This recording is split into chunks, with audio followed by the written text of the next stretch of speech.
పండగలైనా పెళ్లిలైనా వస్త్రాలకు వేదిక ఒకటే, అదే ఎస్ఆర్ షాపింగ్ మాల్. ఫ్యామిలీ అంతటికి అన్లిమిటెడ్ ఆఫర్స్. ప్రభుత్వ ధనాన్ని ఒక్క పైసా కూడా నేను వృధా కానివ్వను.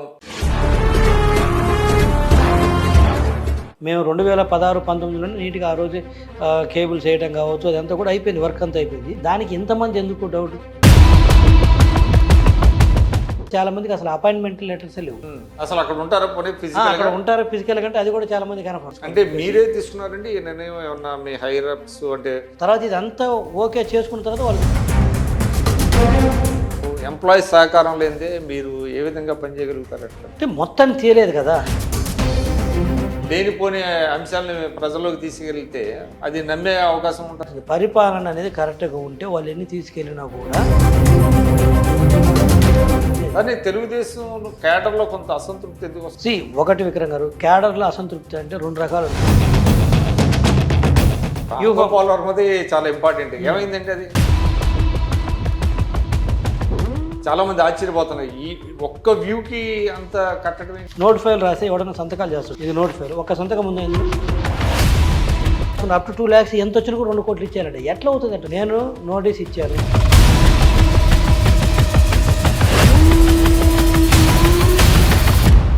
నమస్కారం, నేను మీ విక్రమ్ పూల. ఈరోజు మన విశిష్ట అతిథి జీవీ రెడ్డి గారు, తెలుగుదేశం పార్టీ జాతీయ అధికార ప్రతినిధిగా, ఫైబర్నెట్ కార్పొరేషన్ చైర్మన్గా జీవీ రెడ్డి గారు ఇటీవల వార్తల్లోకి ఎక్కారు. ముఖ్యంగా గత 5 సంవత్సరాల జగన్మోహన్ రెడ్డి గారి ప్రభుత్వంలో ఫైబర్నెట్ కార్పొరేషన్లో జరిగినటువంటి అక్రమాలు ఆయన బయటికి తీశారు.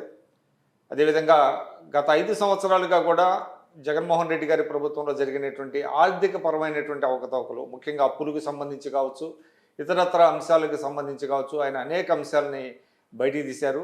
ఇటీవల ఫైబర్నెట్ కార్పొరేషన్లో దాదాపు 450 మంది ఉద్యోగులను తొలగించడం ద్వారా ఆయన ఒక సెన్సేషన్ క్రియేట్ చేశారు. అసలు ఆ మొత్తం ఉదంతాన్ని మనం ఆయన మాటల్లో తెలుసుకుందాం. ప్రస్తుతం జీవీ రెడ్డి గారి కార్యాలయంలోనూ.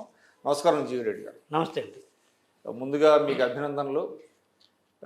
ఫైబర్నెట్ కార్పొరేషన్ చైర్మన్గా మీరు ప్రభుత్వ ధనాన్ని ఒక్క పైసా కూడా నేను వృధా కానివ్వను ప్రభుత్వ ధనాన్ని అని చెప్పి మీరు దాని మీద దృష్టి పెట్టి ఇటీవల అనేక అవకతవకలు బయటికి తీశారు. ముఖ్యంగా కొంతమంది అసలు ఎటువంటి అపాయింట్మెంట్ లేకుండా కూడా ఆ కార్పొరేషన్లో పనిచేస్తున్నారు అంటూ దాదాపు 400 మందికి పైగా వాళ్ళందరికీ ఉద్వాసన పలికారు. అసలు ఫైబర్నెట్ కార్పొరేషన్ ఏర్పాటు తర్వాత గత ప్రభుత్వం అసలు ఏం చేసింది ఈ కార్పొరేషన్లో? ఆ కార్పొరేషన్ ఉద్దేశం ఏంటి? దానిని ఏ విధంగా వాళ్ళు వాడుకున్నారు? ఆ వివరాలు చెప్పండి. First of all thank you sir. మీకు ఒకటి ఏంటంటే, ఇప్పుడు ఫైబర్నెట్ చైర్మన్గా నేను నవంబర్ 15వ తేదీన ఛార్జ్ తీసుకోవడం జరిగింది. నవంబర్ 11వ తేదీన జీవో రావడం జరిగింది. 15వ తేదీన నేను ఛార్జ్ తీసుకోవడం జరిగింది. ఇది ఒక ఆస్పెక్ట్. రెండోది అయిన తర్వాత దాంట్లోకి వెళ్ళిన తర్వాత ఇది కంప్లీట్గా మా కొత్త సబ్జెక్ట్. నేనేమో అడ్వకేట్గా ప్రాక్టీసు, ఏది మనీ లాండరింగ్ కేసులు, సివిల్ క్రిమినల్ చూసేవాడిని. ఇది కంప్లీట్గా టెక్నాలజీ రిలేటెడ్ అనమాట. ఏది మొత్తం కేబుల్స్ కావచ్చు, కంప్లీట్ న్యూ సబ్జెక్ట్. ఫస్ట్ నాకు ఏంటంటే ఒక 1 month పట్టింది ఇది కంప్లీట్ సబ్జెక్ట్ అర్థం చేసుకోవడం కోసం. దాని మీద పట్టు సాధించాలి. ఆపరేషన్స్ ఏంటి, మిగతా టెక్నాలజీ ఇష్యూస్ ఏంటి, ఇవన్నీ కూడా తెలుసుకోవడం కోసం ఒక 1 month పట్టింది. మీన్ వైల్ టైం అడ్మినిస్ట్రేషన్ కూడా ఏం నడుతుందో చూశాను. చూసిన తర్వాత నాకు ఇమీడియట్గా కనిపించింది అంటే సెవరల్ ల్యాప్సెస్. ఇప్పుడు నేను తీసుకొచ్చింది కొన్ని మాత్రం బయటికి. ఇప్పుడు ఏదైతే ఈ 4-5 రోజుల నుంచి మీడియాలో వస్తున్న అంశాలు కొన్ని మాత్రమే, ఇలాంటివి ఇంకా చాలా కూడా ఉన్నాయి. అందులో ముఖ్యంగా గమనించింది ఏంటంటే దాదాపు 1300 చిలుకు ఎంప్లాయీస్ ఉన్నారు. 1300 మంది, 1300 పైగా ఎంప్లాయీస్. కేంద్ర కార్యాలయం అంటే ఒకే కార్యాలయం రాష్ట్రం మొత్తం మీద. రాష్ట్రం మొత్తం మీద అంటే ఎన్ని యూనిట్స్ ఉన్నాయండి? ఈ ఫైబర్నెట్ కింద హెడ్ ఆఫీస్లో వచ్చేసి ఒక 130 మంది స్టాఫ్ ఉంటారు. ఎక్కడ అది ఉంది? విజయవాడ ఆర్టీసీ కాంప్లెక్స్లో ఉంటుంది ఆఫీస్ మాది, 3rd floorలో. మిగతా డిస్ట్రిక్ట్ హెడ్ క్వార్టర్స్ అని చెప్పేసి మాకు డిహెచ్క్యూలు అంటారనమాట దీనికి. సో అక్కడ కొంతమంది ఎంప్లాయీస్ ఉంటారు. అది కాకుండా మళ్ళీ ఫీల్డ్లో కూడా ఉంటారు. కేబుల్స్ అవి అంతా వేసి ఉంటారు కాబట్టి వాటిని చూడటం కోసం. సో ఏదైతే ఈ నేపథ్యంలో మొత్తం అంటే శాలరీ చెప్తాను. సో 1300 మంది ఎంప్లాయీస్కి పైగా ఉంటే అసలు నాకు అనిపించింది ఈ ఆపరేషన్స్కి ఆల్రెడీ ఎస్టాబ్లిష్ అయిన ఆర్గనైజేషన్ ఇది. మేము 2016-19లో నీట్గా ఆ రోజు కేబుల్స్ వేయడం కావచ్చు, అదంతా కూడా అయిపోయింది, వర్క్ అంతా అయిపోయింది. బట్ అప్పుడే 108 మంది ఎంప్లాయీస్ ఉన్నారు. అప్పుడు ఎంతమంది? 108 108. మరి 108 మంది ఎంప్లాయీస్ తోటే కొత్త వర్కులు చేశారు, ఆపరేషన్లోకి తీసుకొచ్చారు, ఆర్గనైజేషన్ రన్ చేస్తే ఇప్పుడు ఆల్రెడీ ఎస్టాబ్లిష్ అయింది. అయితే కొద్దిగా గొప్ప కొత్త వర్కులు వస్తాయి. లేకపోతే పాతోటికి ఏదైనా మెయింటెనెన్స్ రిపేర్స్ ఉంటాయి. దానికి ఇంతమంది ఎందుకు డౌట్ ఉండాల్సిన అవసరం ఉంది? పోనీ ఏమైనా ఎక్స్పాన్షన్కి వెళ్ళి ఏమైనా బిజినెస్ అప్పుడు దానికంటే పెంచితే ఓకే, కొంత రీజనబుల్ గుడ్ అనుకోవచ్చు. అలా చూస్తే నాకు ఎక్కడ కూడా కనిపించలేదు. 2019కి ఉన్న దానికంటే కూడా 2024 వచ్చేసరికి కనెక్షన్ల సంఖ్య 10 లక్షల నుంచి 5 లక్షలు పడిపోవటము, రెవెన్యూ అప్పుడు వచ్చే ఆదాయం కంటే తక్కువ రావటం, అంటే ఎందుకు పడిపోయింది అంటారు? లాసులు రావటము, ఇవంతా కూడా ఏంటంటే అడ్మినిస్ట్రేషన్ ఫెయిల్యూర్. ఎవరు పట్టించుకోవడం లేదు. ఏదో అప్పుడు చైర్మన్ అయిన గౌతమ్ రెడ్డి ఒక చైర్మన్ ఒక ఎండీని వేశారు. అప్పుడు గౌతమ్ రెడ్డి గారు చైర్మన్గా ఉన్నారు, మసూదన్ రెడ్డి గారు ఏమో ఎండీగా ఉన్నారు. ఇది నడిచింది. ఎవరు వదిలేశారు దాన్ని. సో ఎవరు ఇష్టం వచ్చినట్లు వాళ్ళు అదేదో సొంత ఇలాకా అన్నట్టు మొదలుపెట్టారు. ఎవరు ఒక ఎక్స్ ఒక వైయో ఫోన్ చేసి చెప్తాను లేదా మెసేజ్ పెడతాను ఉద్యోగంలో తీసుకోవడం. ఈ విధంగా దాని సంఖ్య 1360 మంది పైకి తీసుకెళ్ళిపోయారు. సో చూస్తే వీళ్ళందరూ అవసరం ఉండరా అంటే సరే, అవసరం ఉన్నా లేకపోతే మన ఆర్గనైజేషన్లో తీసుకున్న తర్వాత మన బాధ్యత వాళ్ళని అది తీసుకున్నప్పుడు మనం చూసుకోవాలి. కాకపోతే ఆ నెక్స్ట్ దశలు వెరిఫై చేస్తే తెలిసిందంటే చాలామందికి అసలు అపాయింట్మెంట్ లెటర్సే లేవు. అది అసలు క్షమించడానికి తప్పు. నువ్వు అపాయింట్మెంట్ లెటర్స్ లేకుండానే ఇండక్ట్ చేసుకున్నా నువ్వు పని చేయించుకున్నా చేయించుకోకపోయినా ముందైతే ఒక ప్రాపర్ ప్రొసీజర్ అనేది ఒకటి ఉంటుంది. ఒక offer letter, appointment letter, probation period, తర్వాత పర్ఫార్మెన్స్ అప్రైజలు, ఇలా ఒక ప్రాసెస్ ఉంటుంది ఒక ఉద్యోగిని ఒక వ్యవస్థలో తీసుకుంటే. అలాంటిది ఏం లేదు. సో ఆ నేపథ్యంలో నేను మొత్తం మా హెచ్ఆర్ వాళ్ళకి ఎండీకి అందరికి చెప్పడం జరిగింది. This is not the correct way to run the organisation. ఇరుక్కుండేది నేను కాదు, చైర్మన్ ఇరుక్కొని మీరు ఇరుక్కుంటారు. ఒక్క నెల జీతం ఇక్కడి నుంచి ఎక్స్ట్రా ఇచ్చినా కూడా వీళ్ళందరికీ ప్రొసీజర్ ల్యాబ్స్ ఉన్న వాళ్ళందరికీ. అంటే ఏ స్థాయిలో ఉండే ఆ ఉద్యోగులు ఇక్కడ శాలరీస్ కదా 30,000, 40,000, 50,000 డబ్బులు కాదు నేను వాళ్ళ టెక్నాలజికల్ గా ఎక్స్పర్ట్స్ దాంట్లో ఉన్నారు. అడ్మిన్లో ఉన్నారు, తర్వాత బయట ఫీల్డ్ స్టాఫ్ ఉన్నారు, హెడ్ క్వార్టర్స్లో ఉన్నారు, technology related, fibre cable, FRT team అంటే రకరకాల ఉద్యోగాలు. అంటే ఒక ఇదేంటంటే అంటే మీ పార్టీ వర్గాల్లో కూడా జరుగుతున్నది ఏంటంటే ఆ పార్టీలో పనిచేసే వాళ్ళు లేకపోతే ఒక ఆ పాయింట్గా చెప్తాను. అంటే ఇక్కడ పెట్టి జీతాలు ఇస్తుంది ఏదో ఒక రోల్ కింద పెట్టాలి కదా. ఆఫర్ లెటర్ అపాయింట్మెంట్ లేకపోయినా కూడా ఏదో ఒక రోల్ కింద పెట్టాలి. ఏదో ఒక నేమ్ సేపు ఒకటి పెట్టారు, విక్రమ్ గారు అకౌంట్స్ అంతే. కానీ మీరు అకౌంట్స్లో చేస్తారంటే కనపడరు. అసలు అక్కడ ఉంటారా? అక్కడ ఉంటారు ఫిజికల్ కంటే అది కూడా చాలా మంది కనపడరు. అసలు ఆఫీస్కి రారు, ఫీల్డ్లో ఉన్న స్టాఫ్ ఎవరు సరిగా రారు. సో ఈ నేపథ్యంలో కొంత తెలిసింది ఏంటి, ఏ ఎమ్మెల్యే దగ్గర, ఎంపీ దగ్గర, ఇంకొక వైసీపీకి సంబంధించిన సీనియర్ లీడర్ దగ్గర వాళ్ళ ఇళ్లలోనూ అక్కడో ఇక్కడ పనిచేస్తున్నారు. లేదా వాళ్ళ దగ్గర గతంలో పనిచేస్తున్న వాళ్ళని ఇక్కడ పేరోలో పెట్టేసి అక్కడే కంటిన్యూ అవుతున్నారు. ఇది నేపథ్యం. సో ఈ నేపథ్యంలో వీళ్ళందరినీ మనం కంటిన్యూ చేస్తే ఇప్పటికి 6 నెలలు కంటిన్యూ చేశారు మీరు ప్రభుత్వం మారిన తర్వాత. ఈ 6 నెలలు కూడా బట్టన పడినట్టు. అంటే ప్రభుత్వం మారినా కూడా వాళ్ళలో చల్లం రాలేదా? భయం కలగలేదా? ఇది బయటపడుతుందేమో ఇట్లాగని భయం లేదు. ఎవరో అన్నారంట, ఆ చైర్మన్ వచ్చాడు, చైర్మన్కి ఏం పవర్స్ ఉంటాయి తీయమని ఒకరిని కూడా అని చెప్పేసి ఎవరో కమెంట్లు కూడా చేశారంట. నా నోటీస్కి వచ్చింది. సరే ఇది నేపథ్యం. నేను వెళ్ళిన తర్వాత చూస్తే మొత్తం 1 మంత్లో మొత్తం ఒక అవగాహన వచ్చిన తర్వాత మొత్తం లిస్టు ప్రిపేర్ చేయించేసి వీళ్ళందరినీ ఇమీడియట్గా మీరు వీళ్ళందరిపైన చర్యలు తీసుకుంటే. అంటే మీరే తీసుకున్నారండి ఈ నిర్ణయం? ఏమన్నా మీ హైరప్స్ అంటే చంద్రబాబు గారి దృష్టికో లేకపోతే లోకేష్ గారి దృష్టికో అట్లా ప్రభుత్వ పెద్దల దృష్టికి ఎప్పుడు తీసుకెళ్తాం? ముందు తీసుకెళ్లారా? ఇది ముందు ఆర్గనైజేషన్ ఇష్యూ ఇది. తర్వాత ఇదంతా ఓకే చేసుకున్న తర్వాత వాళ్ళ దృష్టికి తీసుకెళ్ళాలి. మనం వేగ్గా ఏది తీసుకెళ్ళకూడదు కదా. ఇదంతా అయిన తర్వాత ప్రభుత్వ పెద్దల దృష్టికి బిల్డ్ చేసి ప్రాపర్ 1-2 సార్లు వెరిఫై చేసుకొని మళ్ళీ దీని తర్వాత తీస్తే వచ్చేటువంటి రెప్లికేషన్ లీగల్ ఇష్యూస్ కావచ్చు, మిగతాయి కావచ్చు, పొలిటికల్ కావచ్చు, అవన్నీ ఆలోచించి అంతా ఓకే అయిన తర్వాత పెద్దల అనుమతి తీసుకొని తర్వాత నిర్ణయం తీసుకోవడం జరిగింది. సో ఇది ప్రాసెస్. ఆ ప్రాసెస్లో ఎక్కడ డీవియేట్ కాలేదు. అందుకే మీరు గమనించినట్లయితే నేను తీసి ఒక 5 రోజులు అవుతుంది, 4 రోజులు అయితే ఈ రోజుకి ఒక్క ఉద్యోగి కూడా వచ్చి ఆఫీస్ దగ్గరకు వచ్చి ధర్నా చేయటము, నన్ను చట్టపరంగా మిమ్మల్ని అప్రోచ్ అయ్యారా? కొంతమంది ఏమన్నా ఒకళ్ళిద్దరు అప్రోచ్ అవుతారు, కామనే కదా సార్, మా తప్పు లేదు, వాళ్ళు పెట్టారు అది అంటే మీ తప్పు. తక్కువ మంది ఓ 10 మంది దాకా కూడా ఎక్కువ మంది అప్రోచ్ అవ్వలేదు. జెన్యూన్ కేసులు అయ్యి జెన్యూన్ ఏం కాదు. జెన్యూన్ అయితే అప్రోచ్ అవ్వాల్సిన అవసరం ఏముంది అసలు? ఇష్యూ కొన్ని డీవియేషన్స్ ఉన్నాయి కాబట్టి అప్రోచ్ అయ్యారు. ఇప్పుడు నేను చెప్పాను, ఇప్పుడు నువ్వు ఎక్స్ ఫోన్ చేసినాడు, నువ్వు నిన్ను ఎంటర్టైన్ చేసావు, లేదా నువ్వు నన్ను అప్రోచ్ అయ్యావు కాబట్టి నేను ఉంచితే మిగతా అందరికి కూడా అదే రూల్ అప్లై చేయాలి కదా. ఈ విషయంలో నేనేం హెల్ప్ చేయాలని చెప్పేసి ఏ ఒక్కళ్ళకు కూడా ఎగ్జామ్షన్ ఇవ్వలేదు. ఎవరన్నా పోనీ వేరే పెద్దవాళ్ళు ఎవరైనా ఫోన్ చేశారా? కామనే కదా, అదేం వింత చేయకపోతే ఆశ్చర్యం. చేశారు. ఎవరు చెప్పినా నేను ఒకటే చెప్పింది ఈ విషయంలో. అంటే ఆ పార్టీ వాళ్ళ మా పార్టీ వాళ్ళ చేత. మీ పార్టీ వాళ్ళతో చెప్పించారా? ఆబ్వియస్లీ ఇప్పుడు అధికారంలో ఎవరుంటే వాళ్ళు చేత చేపిస్తారు. సరే వాళ్ళు అడగడం తప్పు కాదు, అప్రోచ్ అవుతారు, వీళ్ళు పార్టీలు మారుతుంటారు, కామనే కదా. సో అడగడం నేనైతే గతంలో ఆ పార్టీలో ఉండి ఈ పార్టీలోకి వచ్చిన వాళ్ళు మీకు మీ మీద కొంత ప్రెషర్ పెట్టాలని చూశారు, ప్రెజర్ పెట్టలేదు కానీ అడిగారు, కొంచెం కన్సిడర్ రిక్వెస్ట్ చేశారు. రిక్వెస్ట్ చేశారు. ప్రజలు ఎవరైతే పెట్టలేదు, పాసిబిలిటీ ఉంటే చూడండి, నాతో పాటు వీళ్ళు మన పార్టీలోకి వచ్చారు గతంలో అట్టు ఉన్నా కూడా అని చెప్పేసి. సో నేను అబద్ధం ఇక్కడ పార్టీల విషయం కాసేపు పక్కన పెడదాం, రూల్ ఉందా లేదా, కరెక్ట్గా ఉందా లేదా, వాళ్ళను కంటిన్యూ చేస్తే మాకు రేపు ఇంకొకటి వచ్చేసి మీరు కంటిన్యూ చేసినారని మమ్మల్ని ఒకటి చెప్పండి, ఈ ఫైబర్ నెట్ అనే దానికి అసలు ఇన్కమ్ ఏంటి, సోర్స్? దీనికి ఇన్కమ్ సోర్స్ వచ్చేసరికి మాకు కేబుల్ కనెక్షన్స్, ఇంటర్నెట్ సర్వీసెస్ ద్వారా వస్తుంది. అదేవిధంగా సీసీ కెమెరాలు రాష్ట్ర వ్యాప్తంగా పెట్టేది మేమేను ఈ ఈటర్లు. అదేవిధంగా వీడియో కాన్ఫరెన్స్లకు కావాల్సిన అటువంటి టెక్నాలజీ మేమే అందుబాటులో మేమే ప్రొవైడ్ చేస్తాము. ఇన్కమ్ పరంగా ఇబ్బంది లేదు. ప్రభుత్వ పరంగా మిగతా సంస్థలకు కానీ వాటన్నిటికీ, అంటే ప్రైవేటైజేషన్ చేయలేదు, ప్రైవేట్ వాళ్ళకు కూడా ఇస్తాం, కావాలని ఇస్తాం. సో ఇక్కడ ఏంటంటే దీనికి ఇన్కమ్ పరంగా ఇబ్బంది లేదు. ఇది మంచి సంస్థ, అట్లా అవన్నీ మళ్ళీ చెప్తాను. మంచి సంస్థ, మంచి సంస్థ. 2015 అక్టోబర్లో మా సార్ పెట్టిన ఉద్దేశం first of it's kind in ఇండియాలో. ఎవరు అంత ఊహించి పెట్టలేదు. ఏది internet, TV plus land phone 3 కలిపి ఇచ్చిన వాళ్ళు ఎవరు లేరు. ఇప్పుడు అప్పుడు 199 రూపాయలు. ఇప్పుడు వచ్చారు చాలా మంది, జియో, ఎయిర్టెల్ అని చెప్పేసి లాస్ట్ 3-4 ఏళ్ళు వచ్చారు.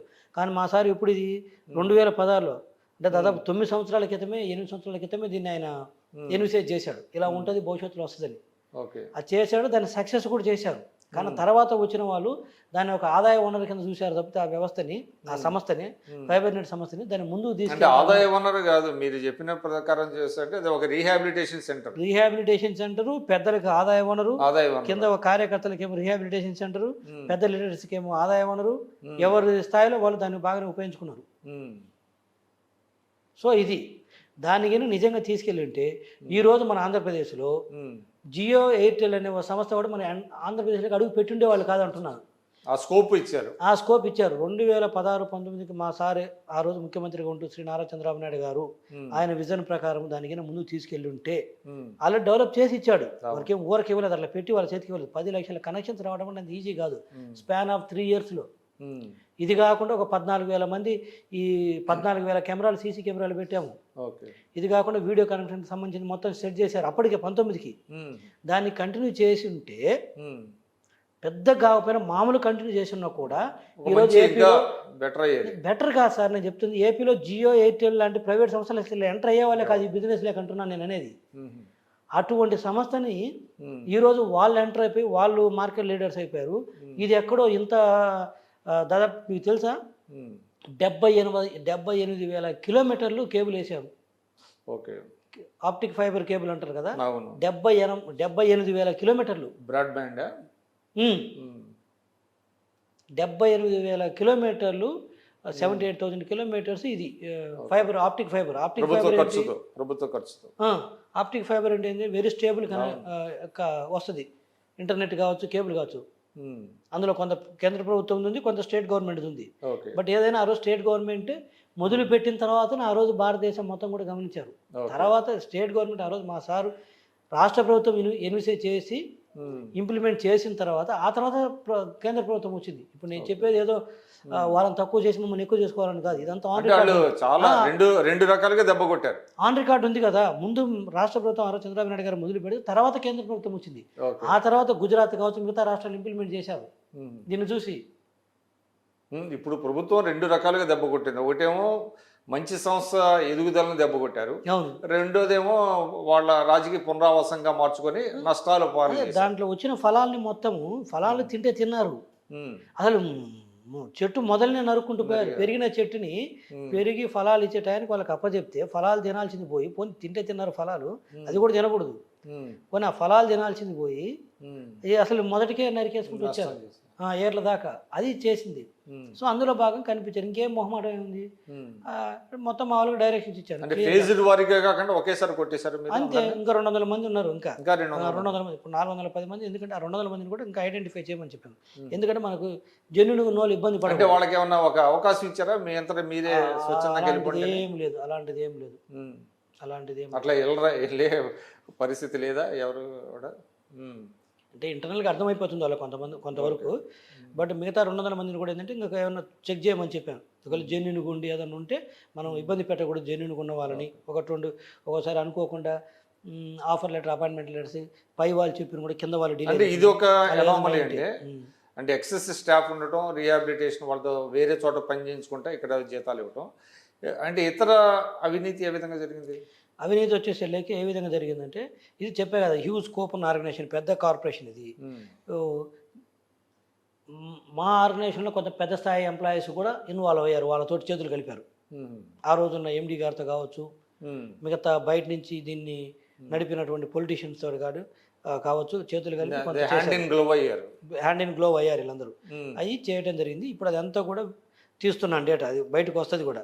ఏ స్థాయిలో ఏంటి చేశారు, కేబుల్ చేయకపోయినా కూడా వేసామని, లేకపోతే ఉన్నోటకి పోకపోయినా కూడా రిపేర్లు చేయించడం, O&M కానీ ఇలాంటివన్నీ కొన్ని ఉన్నవి. అవన్నీ కూడా బయటకు వస్తున్నాయి. To the tune of how much అండి జరిగి ఉంటుంది మీ, అంటే రఫ్ క్వాంటిఫై చేయలేకపోతున్నాను ప్రజెంట్, ఎందుకంటే ఇంకా వర్క్ నడుస్తుంది కాబట్టి మనం ఇప్పుడే టూ అర్లీ చెప్పలేను నేను. ఎందుకంటే బట్ సైజబుల్ అమౌంట్ అయితే ఉంది, అంతవరకు అయితే నేను చెప్పాను. దీని మీద మీరు మరి ఏసీబీకు లేకపోతే పోలీసును అట్లా అప్రోచ్ లేదా? అంటే ఇప్పుడు మనం ఏదైనా కాంక్రీట్గా రెడీ చేయకుండా వాళ్ళకి ఇచ్చి వాళ్ళ టైం కూడా వృధా చేయలేం కదా. ఇప్పుడు సిఐడికి రాయాలి, మేము సిఐడికి రాయాలంటే ముందు మనం గ్రౌండ్ వర్క్ చేసి ప్రాపర్ ఇంకా ఉందంటారు, చేస్తే బాగుంటుంది. ఊరక అంటే జస్ట్ డిగ్గింగ్ అనమాట. రెండోది ఏమవుతుందంటే సిఐడి వాళ్ళు ఈ సబ్జెక్ట్లో వచ్చేసరికి దే ఆర్ లేమైన్ అవుతారు. మనం రెడీ చేసి ఇస్తే వాళ్ళకి ఈజీగా ఉంటుంది. వాళ్ళు దే విల్ గో వాళ్ళు ఏంది ప్రొసీజరల్ ఆస్పెక్ట్స్, క్రిమినల్ ప్రొసీజర్స్ ఇవన్నీ చూస్తారు. మెన్స్ రియా గ్రౌండ్స్ ఉన్నాయా ఇలాంటివి చూస్తారు తప్పితే డీటెయిల్డ్గా సబ్జెక్ట్లోకి వెళ్ళలేరు. అండ్ యూ కెనాట్ ఎక్స్పెక్ట్ కూడా, మనం వాళ్ళ నుంచి కూడా ఎక్స్పెక్ట్ చేయలేము. దానివల్ల మీరు పూర్తి ఫుల్ ప్రూఫ్గా అంతా రెడీ చేస్తే బాగుంటుంది, అది బాగుంటుంది. అట్లా ఉంటే బాగుంటుంది తప్పితే మనం డైరెక్ట్గా ఏదో ఒక అనుమానం వచ్చిందని సిఐడికి రాపిచ్చేసి మేము అధికారంలో ఉన్నాం కాబట్టి అది ఇన్ఫ్లుయెన్స్ చేయించేసి వాళ్ళ మీద కక్షతోటి అన్నట్టుగా వెళ్తుంది అది. ఇప్పుడు మరి అంటే నాకు తెలిసి గౌతమ్ రెడ్డి గారి మీద కేసు వేరేది కదా, అతను కిడ్నాప్ చేసి, అది అతని వ్యక్తిగతమైన కేసు. గౌతమ్ రెడ్డి గారి మీద ఉన్నది వ్యక్తిగత, దీనికి సంబంధం లేదు. ఫైబర్ నెట్కి సంబంధించి ప్రస్తుతానికి అయితే లేదు.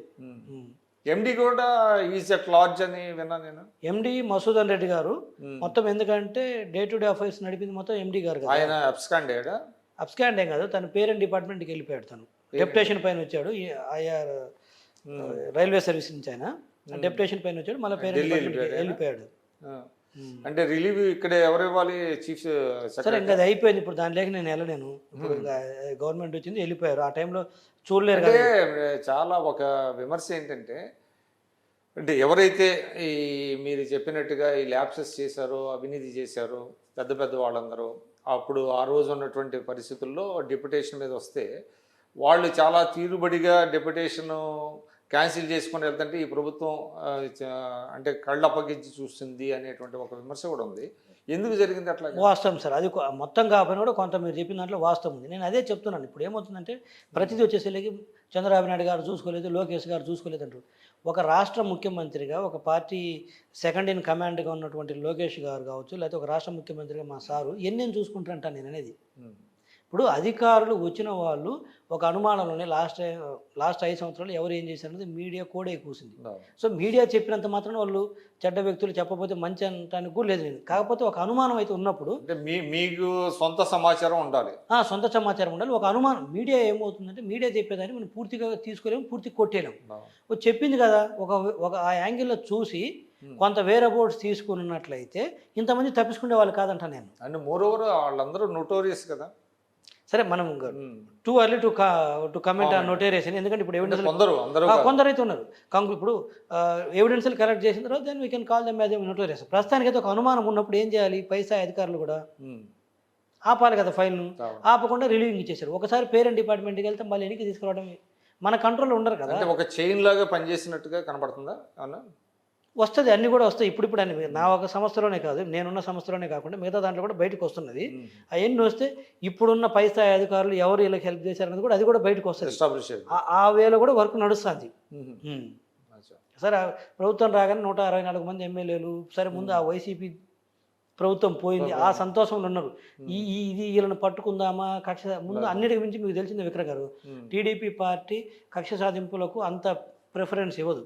అంటే పబ్లిక్ Legal- పబ్లిక్ ఎక్స్చెకర్కి అదే అదే నేను చెప్తాను, కక్ష సాధింపులకు పోదు కానీ ఎక్సెకర్కి లాస్ చేసిన వాళ్ళని వదలదు. అట్లా అని చెప్పేసి వాళ్ళని వదలకూడదని చెప్పేసి అన్ని పరిపాలన అంతా పక్కన పెట్టేసి వాళ్ళ మీదనే ఫోకస్గా చేయదు కూడా. ఇప్పుడు మీరు గమనిస్తే ఈ 6 నెలల్లో స్లోగా కొన్ని అవుతున్నాయి కదా, ముగ్గురు ఐపీఎస్లు సస్పెండ్ అవ్వడం కానీ. అంటే నన్ను అడిగితే ఇప్పుడు మీరు ఏదైతే ఎక్సర్సైజ్ చేశారో యాక్చువల్ చెప్పాలంటే ఇది చాలా పెద్ద అచీవ్మెంట్ కింద చెప్పాలి. అంటే సోఫార్ సోఫా ఈ 6 నెలల ప్రభుత్వంలో మీలాగా ఇదంతా బయటికి తీసి ఇంతమందికి ఉద్వాసం చెప్పినటువంటి ఉదంతం ఇతర కార్పొరేషన్లు ఎక్కడ కనపడలే. కొన్ని కార్పొరేషన్లు కూడా ఇదే పరిస్థితి ఉందని అంటున్నారు. అంటే ఒక కన్సల్టెడ్ ఎఫర్ట్ అయితే పెట్టాలి. అంతే, మా స్థాయిలో మేము పెట్టి ప్రభుత్వ పెద్దల దృష్టికి వెళ్ళి పార్టీ కానీ ప్రభుత్వ పెద్దల దృష్టికి తీసుకెళ్తే వాళ్ళు మనకు చెప్తారు గో హెడ్ అని. మన గ్రౌండ్ వర్క్ మనం చేసుకోవాలి. ప్రతిదీ పెద్ద ఆయన లేకపోతే లోకేష్ గారు వచ్చి సో చెప్పాలి. ఈ కలుపు మొక్కలన్నీ మీరు తీసేసిన తర్వాత మీరు మళ్ళీ దాన్ని పంట వేసి దానికి అంతే చేసుకోవాలి. మళ్ళీ జీరో నుంచి మళ్ళీ దాన్ని పికప్ చేయాలంటున్నారు. ఓకే, ఎక్కడికో వెళ్ళిందని వాళ్ళు తీసుకొచ్చారు, మళ్ళీ నేల మీద తీసుకొచ్చారు. మళ్ళీ దాని నుంచి ముందు వీళ్ళని తొలగించుకోవాలి. ఇప్పుడు నేనేమంటే వాళ్ళలో ఉన్న ఉద్యోగస్తులు కూడా వాళ్ళ పైన ఏదన్నా జాలి చూపిద్దాం పోనీ కొంతమంది ఏదన్నా అంటే మళ్ళీ వాళ్ళ మనుషులు వైసీపీ మనుషులు ఈడ జరిగే సమాచారాన్ని పిన్ టు పిన్ తీసుకువెళ్ళి అడుగుతున్నారు. నేను గమనించాను ఈ షార్ట్ స్పాన్ గ్యాప్లోనే. ఇది కాకుండా మళ్ళీ ఆర్గనైజేషన్కి దెబ్బతీస్తట్టు వాళ్ళు చేసే చేష్టలు ఉంటాయి. ఎందుకు జరిగిందండి? మరి ఇంతమందిని పెట్టుకొని మనం ఎట్లా నడపాలి చెప్పండి? అనుకూలురైనటువంటి ఉద్యోగులు చాలా మంది చాలా డిపార్ట్మెంట్లో ఉన్నారని అంటున్నారు. దీనికి ఏంటి అసలు సొల్యూషన్? మరి మీకు ఉన్న అనుభవంతో మీకు తెలియదు కాదు, అధికారంలోకి వచ్చిన తర్వాత పార్టీలు వాళ్ళకి సంబంధించిన వ్యక్తులను కొద్దిగా గొప్ప నామినేటెడ్ కాంట్రాక్టుల నామినేషన్ దగ్గర నుంచి ఉద్యోగాలు ట్రాన్స్ఫర్స్ కావచ్చు, లేకపోతే కొన్ని ఉద్యోగాలు ఇచ్చి కూడా క్వైట్ కామన్. ఇదేం కొత్త వైసీపీ కొత్త కాదు. ఆల్రెడీ ప్రొవైడెడ్ అక్కడ ఖాళీలు ఉంటే వేసుకుంటారు. ఖాళీగా ఉంటే క్రియేట్ చేసి మరి ఏ ప్రభుత్వం దీనికి ఎక్సెప్షన్ కాదు. ఏ పార్టీ ఇప్పుడు మా గవర్నమెంట్ వచ్చింది మేము చేయమని చెప్పము, అది ఎక్సెప్షన్ కాదు. అదే తీసుకున్నప్పుడు విక్రమ్ గారు ఎలిజిబిలిటా లేదా, ఒక పొజిషన్ ఉంది దీనికి విక్రమ్ గారా ఎక్సా వచ్చారు, ఇద్దరు పార్టీ సింపథైజర్స్, కానీ విక్రమ్ గారు క్వాలిఫైడ్ తీసుకుందాం అంటారు. అంతేగాని ఇద్దరిని తీసుకుందాము, ముగ్గురు తీసుకుందాం, లేదా 4 పోస్టులు క్రియేట్ చేద్దాము ఇద్దాము. ఇప్పుడు జగన్మోహన్ రెడ్డి గారు ఏం చేశారు, ముఖ్యమంత్రిగా ఉంటూ వీళ్ళని అనుకునేది ఏముంది, సంస్థ ఎండీలని. జగన్మోహన్ రెడ్డి గారు ముఖ్యమంత్రి ఉంటూ సలహాదారులు 200 పైగా సలహాదారులు నియమించుకున్నాడు. పోనీ ఏ రోజన్నా వాళ్ళ క్యాబిన్లు చూపించమనండి, వాళ్ళ ఆఫీసులు చూపించమనండి, ఎక్కడ కూర్చున్నారు వాళ్ళు. పోనీ వాళ్ళు ఎప్పుడన్నా వచ్చి ఏదైనా సలహా ఇచ్చినట్టు కానీ వాళ్ళ కన్సర్న్ మంత్రి గారికి కానీ కన్సర్న్ ప్రిన్సిపల్ సెక్రటరీ కానీ ఏ రోజైనా రిటర్న్ కానీ ఓవరాల్గా మేము సలహా ఇచ్చినామని చెప్పండి. ఇప్పుడు అందరూ కన్సల్టెంట్స్ అంతా వెళ్ళిపోయారా? పంపిస్తున్నాం ఒక్కొక్కటి. ఇంకా ఉన్నారా కొంతమంది? ఎందుకు లేదు, బ్రహ్మాండంగా ఉన్నారు. నేను మీకు చెప్పేది పొలిటికల్ కన్సల్టెంట్ కాదు, టెక్నికల్ కన్సల్టెంట్స్ కూడా ఉన్నారంటున్నాను చాలాసార్లు. అది ఆఫ్ ద రికార్డులో బ్యాక్ ఎండ్లో ఉంటారు, వాళ్ళు బయటికి రారు, నాన్ పొలిటీషియన్స్ కాబట్టి వాళ్ళు. నేను ఎందుకు చెప్తున్నట్టే ముఖ్యమంత్రి స్థాయిలోనే ఆ రోజు వైఎస్ జగన్మోహన్ రెడ్డి గారు దాదాపు 200 మంది అడ్వైజర్స్ని అవసరం ఉన్నా లేకపోయినా కూడా నియమించుకున్నప్పుడు ఇక యథారాజా తదా ప్రజ అన్నట్టు ఇక మిగతా సార్లు కూడా అలానే కొనసాగుతుంది కదా, కొనసాగింది అంటున్నాను నేను అనేది. సో ఈ ప్రక్షాళనకే ఒక ఏడాది పట్టేట్టుందా? ఈజీగా పడుతుంది. మరి మీకు ఎంప్లాయీస్ సహకారం లేదే మీరు ఏ విధంగా పనిచేయగలుగుతారు? అంటే మొత్తాన్ని తీయలేదు కదా, ఇంకా మిగతా వాళ్ళు ఉన్నారు. అంటే మీ దారికి తెచ్చుకోవాలి వాళ్ళందరినీ. దారి కంటే అంటే ప్రభుత్వ పరంగా పనిచేయించాలి. ప్రభుత్వ పరంగా పనిచేయాల్సిందే. ఇప్పుడు వాళ్ళు పోయినంత మాత్రాన వర్క్ హెల్డ్ అప్ అవుతుంది, కొద్దిగా గొప్ప అవుతుంది, కానీ వాళ్ళు ఉండి కూడా ఏం చేయట్లేదు కదా. ఉండి ఇంకా నష్టం చేస్తున్నారు అంటున్నాను కొంతమంది. ఇక్కడ ఉన్న సమాచారం అక్కడ తీసుకెళ్లటము, వాళ్ళ చెప్పు చేతుల్లో ఉంటున్నారు, హ్యాండ్సింగ్లో వాళ్ళు చెప్పినట్టు నడవటము. ఇప్పుడు ఇంత పెద్ద సంస్థ 78,000 కిలోమీటర్లు నేను చెప్పాను, ఎక్కడ పోయి 7 కేబుల్ కట్ చేస్తే ఏం చేయాలి? సో ఆ ప్రమాదం కూడా ఉందా? ఉంటుంది. మా దాంట్లో ఓఎల్టీలు అవన్నీ ఇవన్నీ ఎక్విప్మెంట్స్ ఉన్నాయి, ఎక్కడ ఎవడు ఏం చేస్తాడో తెలియదు. సో తర్వాత పని చేస్తాం, దొరకకుండా పోరు. కానీ అసలు తప్పు ఎందుకు జరగాలి, పనిష్మెంట్ ఎందుకు చేయాలి, ప్రివెంటివ్ మెజర్స్ తీసుకుంటూ పోతుంది కదా. Cruel to be kind, that's all. So ఇది ఎప్పుడైతే మీరు తీసుకొచ్చారో ఇది ఒక పెద్ద సెన్సేషన్ అయింది యాక్చువల్ చెప్పాలంటే. చంద్రబాబు గారు కలిసారు ఆ తర్వాత? దీని తర్వాత కలలేదు, అంతకుముందు కలిసారు. ప్రతిసారి కలడు. ఇప్పుడు అంటే కాంక్రీట్గా వర్క్ చేసుకుని వెళ్తేనే బాగుంటుంది సార్. ఆయన మేము ఒక్కళ్ళం కాదు కదా, రాష్ట్రం మొత్తం కన్సర్న్ మినిస్ట్రీ వీళ్ళందరితో కన్సర్న్ మినిస్టర్ అందరితో మాట్లాడేది ఉంటుంది, ఆ కోఆర్డినేషన్ ఉంటుంది. అయితే ప్రతిసారి పెద్ద ఆయన దగ్గరికి వెళ్ళాలంటే ఇది ఒకటి కాదు కదా ఆయనకి, రాష్ట్రం మొత్తం ఇలాంటి చాలా, అందులో ఇది చిన్నది ఆయన స్థాయిలో. సో మా సార్ ఏమంటానంటే, మీరు పదే దాని మీద చెప్తున్నారు కదా, ఆయన వద్దని చెబితే మేము అడగాలి. ఆయన ఏది వద్దని చెప్పలేదు కదా, ఇట్స్ ఎ పొలిటికల్ గవర్నెన్స్ అని చెప్పాడు ఒకటే. మాకు ఆ రోజు మేము నేను పటాభి గారు మిగతా నీలాయపాలెం విజయ్ కుమార్ గారు మేమందరం వెళ్ళాం. ఎవరికైతే కార్పొరేషన్ చైర్మన్లు వచ్చారో వాళ్ళందరూ కలిసారు, మేము మీరు కలిసి కలిసి. కలిస్తే సార్ క్యాబినెట్ అందరం కలిసి ఆ రోజు చీఫ్ సెక్రటరీ గారు ప్రిన్సిపల్ సెక్రటరీ గారు కూడా అందరూ పక్కన నిల్చొని ఉన్నారు. ఆ నిల్చొని ఉన్నప్పుడు అందరిని నిలబెట్టి ఇదే చెప్పాడు మా అందరికి కార్పొరేషన్ చైర్మన్స్ అందరికీ, it is a political governance, ఇండిపెండెంట్గా పనిచేయండి అని చెప్పాడు ఆ రోజు. ఆఫీసర్స్ ఇట్లా అందరూ నిల్చొని ఉన్నారు ఆ రోజు. అంటే ఎటువంటి ఒత్తిడికి మీరు ఈల్డ్ అవ్వాల్సిన అవసరం వాళ్ళ లేదు. టాప్ ఆఫీసర్స్ ముందే చెప్పాడు సార్, మా సార్ ఇంకా మా కార్పొరేషన్ చైర్మన్స్ అందరికీ, సో ఇది ఒక ఇండికేషన్ ఇట్స్ పొలిటికల్ గవర్నెన్స్, ఇండిపెండెంట్గా పనిచేయండి, జాగ్రత్తగా చేసుకోండి అని చెప్పాడు. ఇంకా అంతకంటే ఏం చదువుతాడు? ఇంకా ప్రతిసారి అడగలేం కదా. ఇంకా ఆ విషయం అంటే జనరల్ అంటే నేను అనుకోవటం ఏంటంటే చాలా కార్పొరేషన్లు అండి చైర్మన్ మాట ఎండీలు లెక్క చేయరు, ఎండీ మాటే చెల్లుబాటు అవుతుంది అనేది ఒకటి ఉంది. అవును, బహుశా అటువంటి సందేశం ఇవ్వడానికి ఆయన చెప్పుంటారా? అది మా సారు ఏమంటాడంటే పొలిటికల్ గవర్నెన్స్ అనేది డెఫినెట్గా ఆ సందేశం ఒకటి. రెండోది కూడా ఏమన్నాడంటే కార్పొరేషన్ చైర్మన్స్ కూడా they have to know their powers. ఎండీలు ఏమవుతున్నారంటే ఐఏఎస్లు ఉండి MD is undoubtedly is held responsible for day to day affairs. IAS కావచ్చు, సమ్ టైమ్స్ ఐఆర్ఎస్లు ఉంటారు, సమ్ టైమ్స్ ఐపీఎస్లు ఉంటారు, వేరు వేరు వాళ్ళు ఉంటారు, బట్ బ్యూరోక్రాట్స్ ఉంటారు. నేను ఏమంటున్నానంటే వాళ్ళు ఏమవుతుందంటే వాళ్ళకు కొంతమందికి చైర్మన్ అనగానే పొలిటికల్ అపాయింట్మెంట్, అసలు పొలిటీషియన్స్ అంటేనే పనికిరాని వాళ్ళు ఫస్ట్ నోషను. వాళ్ళు బయటికి చెప్పినా చెప్పకపోయినా ఉన్నది అది, ఇట్స్ అ ఫ్యాక్ట్. రెండోది వచ్చేసి పనికిరాని వాళ్ళు కదా, చాలా మంది నేను ఇందులో మొహమాటం ఏం లేదు విక్రమ్ గారు, చాలా మంది అందరు ఆఫీసర్స్ చెప్పారు కానీ కొంతమంది ఆఫీసర్స్కి ఉన్న మాట వాస్తవం ఇది కాదా? మీరు ఎన్ని ఏళ్ళు చూడలేదా? రెండోది ఈరోజు ఎక్కడో పేపర్లో చూశారు, ఒక మంత్రి గారి సెక్రటరీ గారు తన పేషికి పిలిపించుకుంటున్నాడు మంత్రి గారిని. ఈరోజు ఉదయం ఈనాడులోనే ఆంధ్రజ్యోతిలో చదివాను, నేను గుర్తు రావట్లేదు. అసలు ఒక మంత్రిని సెక్రటరీ తన పేషికి పిలిపించుకోవడం ఏంటి? సో అది ప్రమాదకరం. నేనేమన్నా అంటే నువ్వు వచ్చిన తర్వాత మినిస్టర్ చదువుకున్నాడా లేదా, ఎడ్యుకేటెడా కాదా, లేకపోతే ఇంకోటి చిన్నోడా పెద్దోడా కాదు, is the minister, you are the secretary. Governance అనేది మొత్తం వాళ్ళ ప్రకారం వెళ్ళిపోద్ది. గవర్నెన్స్ జరిగేది in the name of the secretary, అట్లా నడుస్తుంది. మినిస్టర్స్ జీవోలన్నీ సైన్ చేసిన సెక్రటరీ, డెసిషన్ తీసుకుంటే మినిస్టర్స్. నేనేమంటే అందరు officers, quality officers are there, మంచి ఆఫీసర్స్ ఉన్నారు, రెస్పెక్ట్ ఇస్తారు. లేకపోతే అంటే ఇది మనకి ఒక బ్రిటిష్ తరహా పరిపాలన నుంచి వచ్చింది ఇది అంతా. సో నేను ఎందుకు అంటే సందర్భం వచ్చింది కాబట్టి చెప్తున్నాను. సో ఫస్ట్ నోషన్ అది కొంతమంది ఆఫీసర్స్కి, పొలిటీషియన్స్ అనగానే డిస్కార్డెడ్ ప్రోడక్ట్ అంతా ఇక్కడికి వస్తారు. రెండోది వాళ్ళలో ఏదో పార్టీ అధికారంలోకి వచ్చింది కాబట్టి వాళ్ళకు ఒక పొలిటికల్ ఎంప్లాయ్మెంట్ కింద ఏదో చైర్మన్ పోస్టులు ఇస్తారు, లేదా మంత్రి పదవులు ఇస్తారు, లేదా జెడ్పీ చైర్మన్లు ఇస్తారు, లేదా కొన్ని పొజిషన్స్ని వాళ్ళు అలా ఊహించుకుంటారు. నేను ఏమంటున్నానంటే అలా ఊహించుకొని వీళ్ళకి ఇంకా మేము పలకాల్సిన అవసరం లేదు, మా పాటికి మేము చేసుకుంటూ పోతాను అంటాను. మీరు కొత్తగా ఏమన్నా కొంతమందిని అపాయింట్ చేస్తారా? ఇంకా తీసుకోలేదు. సో నేను మా వాళ్ళకు కూడా మీటింగ్ పెట్టి చెప్పాను, మీకు ఎవరికైనా మా ఈడీలు ఎగ్జిక్యూటివ్ డైరెక్టర్స్కి హెడ్స్ అందరికీ నేను మీటింగ్ పెట్టి చెప్పాను, చైర్మన్ అంటే మీరు ఏదో పొలిటికల్ అపాయింట్మెంటు, ఏం పవర్స్ ఉండవు, మీరు అనుకుంటే పప్పులో కాలేసినట్టు అవుతుంది. By virtue of article 67 Clause 2 of my articles of association, by virtue of the companies act, by virtue of supreme court citations, by virtue of income tax. ఎందుకంటే మాకు హోల్ టైమ్ డైరెక్టర్, చైర్మన్ అంటే whole time director కూడా. So income ట్యాక్స్లో under section 192 కింద TDS deduct అయ్యి వస్తుంది. మాకు ఇచ్చేది honorarium కాదు, శాలరీ ఇస్తారు. ఆనరోరియం ఎవరికి ఇస్తారంటే బోర్డులో కూర్చున్నప్పుడు డైరెక్టర్ సిట్టింగ్ ఫీజు అని దాని ఎవరికి ఇస్తారు. మాది full time job. So full time job అంటే ఏంది, chairman is a executive chairman. So executive chairman అంటే he has all powers. He can call for MD, ED, everyone call for this, review చేయొచ్చు, he can give directions.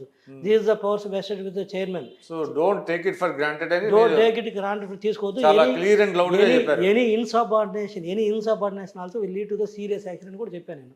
Okay, మొహమాటం లేదు. It's very unfortunate. అంటే మీరు everybody has to fall in line అని చెప్పారు. చెప్పి అంతే హ్యాస్ టు. లేకపోతే ఆర్గనైజేషన్ నడవదు. దేనికి మేము వాళ్ళు ఇచ్చిన కారు, వాళ్ళు ఇచ్చిన బంగ్లాకు, లేకపోతే కారు మీద బోర్డు పెట్టుకుని తిరగటానికా? సో ఐ టోల్డ్ దెమ్, ఆ రోజు చెప్పాను, it's very unfortunate. Chairman powers వచ్చేసి చైర్మన్ చెప్పుకోవటము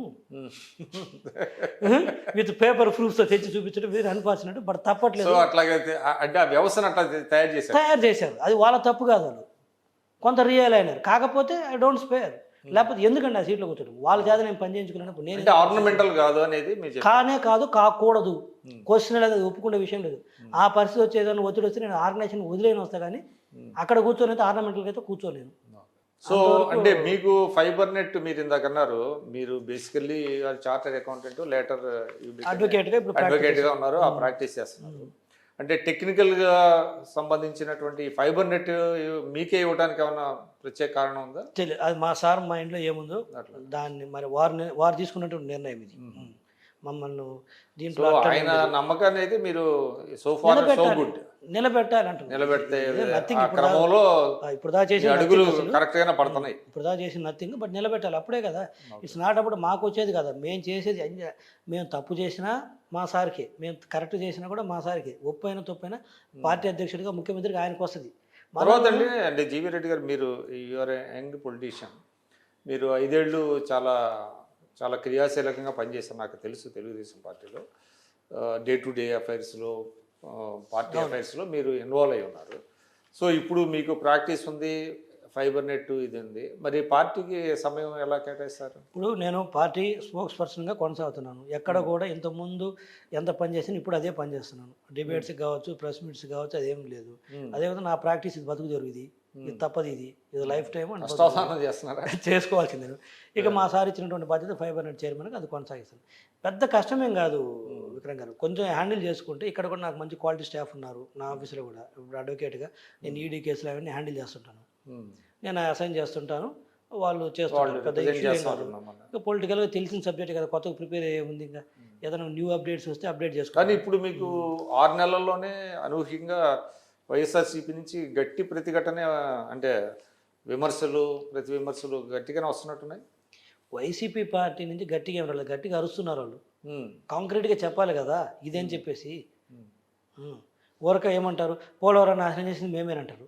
72% 2019. అంటే ఒకటి ఉందండి పార్టీలో జనరల్గా ఏంటంటే, అయిపోయింది 11 సీట్లు పడిపోయాడు, ఇక వైఎస్ఆర్సీపీ పైకి లేకపోదు జగన్ అనేది ఒక జనరల్ టాక్ అవుట్ ఉంది. కొంతమంది ఏమో లేదు, చాలా లైట్గా తీసుకుంటుంది తెలుగుదేశం పార్టీ, వాళ్ళు గట్టిగానే ఉన్నారు అనేది ఒక, అంటే 40% ఓటింగ్ అయితే ఉందనుకోండి, వాళ్ళు ఎప్పటికైనా బౌన్స్ బ్యాక్ అయ్యే అవకాశం ఉంది అనే వాదన కూడా ఒకటి ఉంది. అంటే పార్టీలో ఎటువంటి విక్రమ్ గారు ఆలోచన ఉంది? మేము ఆ పార్టీల ఆలోచన కూడా చెప్తున్నాను నేను, క్లియర్ డైరెక్షన్స్ కూడా. ఏ పార్టీని, ఒక వైసీపీ పార్టీ అనేది ఎవరిని కూడా తక్కువ అంచనా వేయదు, తక్కువ చేయొద్దని చెప్తున్నాను. ఇప్పుడు వైసీపీ చేసే చర్యలలో వాళ్ళు రోడ్డున పడుతున్నారు తప్పితే, మేము అది కాంగ్రెస్ అయినా కమ్యూనిస్టులు అయినా వైసీపీ అయినా ఒకటే. మన రీసెంట్గా కూడా ఒక 1 వీక్ బ్యాక్ కూడా చెప్పారు, మీరు ఎవరిని తక్కువ చేసి మాట్లాడొద్దు, వాళ్ళు ఈరోజు ఓడిపోయి ఉండొచ్చు. మాకు క్లియర్గా కాన్ఫిడెన్స్ కాదు. అంటే తక్కువ చేసి మాట్లాడటం అంటే అర్థం ఏంటి? అంటే మీరు అనేది వదిలేయద్దనా, లేకపోతే వాళ్ళని బీలిటిల్ చేయొద్దనా? అంటే దాని ఏమంటే ఎత్తిపోయింది ఈ పార్టీ, ఇంకా లేదు, మనమేను, వాళ్ళకి విలువ కించపరచొద్దు, వాళ్ళకి విలువ ఇవ్వాల్సిన అవసరం లేదు, వాడు మాట్లాడేది ఏంది, వీళ్ళు మాట్లాడేది ఏంది అనొద్దు. వాళ్ళు వైఎస్ఆర్సీపీ పార్టీ కానీ కమ్యూనిస్ట్ కానీ ఎవరైనా ఒక ప్రశ్నించారు అంటే మనం సమాధానం చెప్పాల్సిన బాధ్యత. చెప్పారండి, చంద్రబాబు గారు చెప్పారా? మా సార్ చెప్పారు. తర్వాత మాకు మాల్యాద్రి గారు, మాకు నాలెడ్జ్ టీమ్ హెడ్, ఆయన కాన్ఫరెన్స్ తీసుకొని అందరం డిస్కస్ చేసుకున్నాం. వారికి కూడా చెప్పడం జరిగింది, ఎవరు తక్కువ చేయొద్దు, తక్కువ అంచనా వేయొద్దు. వాళ్ళు ప్రశ్నిస్తారు, మనం అధికారంలో ఉన్నాం, మనం సమాధానం చెప్పాల్సినటువంటి బాధ్యత పైన ఉంది. సరే, ఆ ప్రశ్నించే దాంట్లో కొంత కుళ్ళుతోటి కొంత అబద్ధాలు చెప్పొచ్చు, అవి దాన్ని మనం తిప్పి కొడతాం.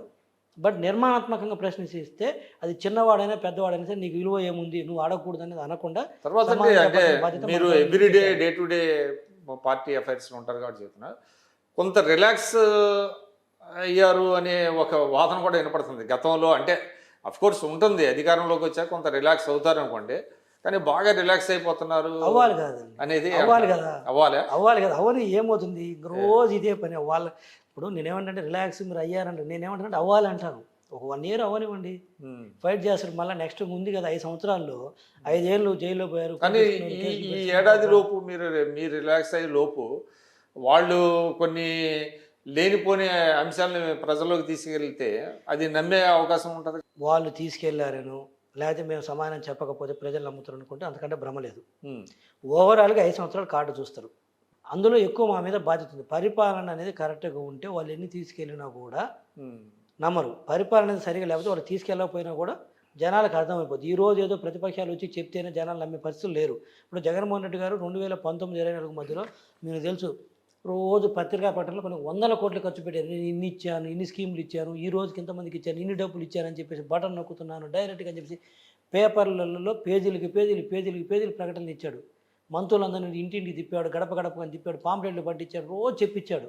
ఏమైంది అంటే ఎండ్ అంటే నీకు ఓవరాల్గా ప్రజలు గమనిస్తుంటారు. ఆ ఫీల్ గుడ్ అనేది ఉంటుంది అంటాను. నువ్వు ఎంత ఇచ్చావు అనేది కాదు, ఎంత ఆ మనిషిని స్వేచ్ఛగా ఉంచావు ఈ రాష్ట్రంలో. ఒక మనిషి రాష్ట్రంలో ఉన్నాడంటే ముందు ఆ స్వేచ్ఛ అనేది ఉండాలి.